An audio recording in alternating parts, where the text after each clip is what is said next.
Okay, quick video here for a very quick book. The Medieval Soldier. The author's last name is actually Norman. It was a real short, let's see what the hell it was here, 258 pages. I think I read it in 2 days, maybe 3. When I pick out books, I try to read a page and see how it's written.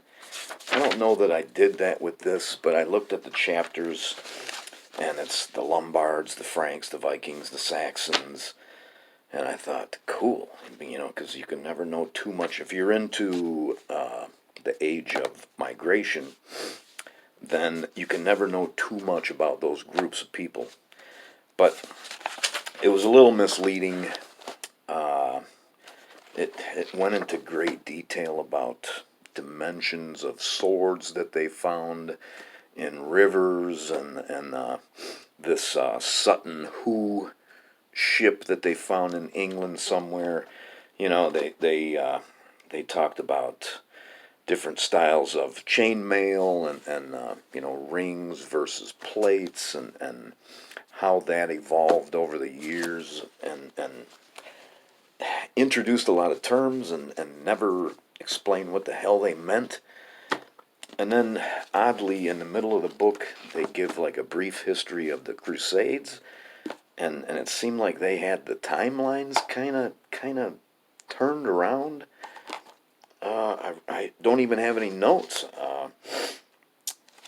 This was the only thing, and it was when they were talking about the Crusades.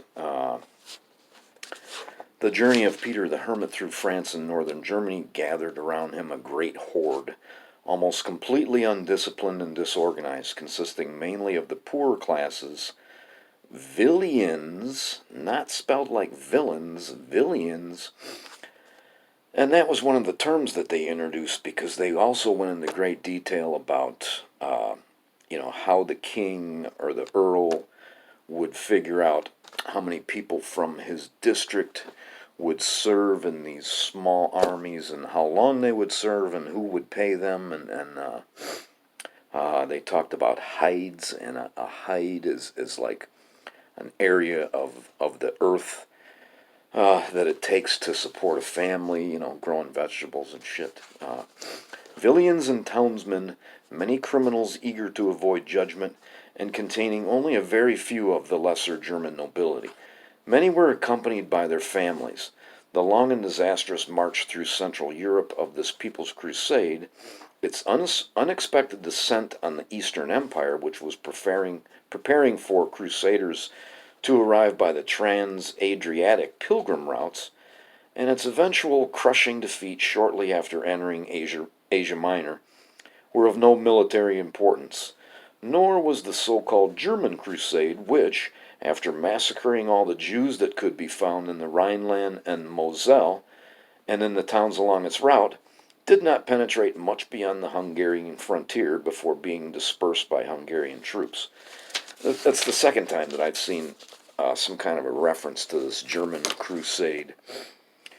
And when they're talking about Peter the Hermit, and they say only a few of the lesser German nobility, most of the Crusaders, even though I had always associated that with the French, most of the German Crusaders were Germanic. The Franks, all those people originated in Germany. It's like that was part of the age of migration. You had to go through Germany.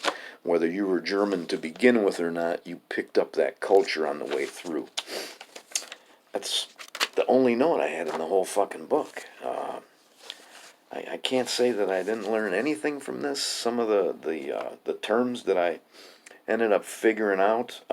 Constable is it originated from people that cleaned out stables. Comes to the stable.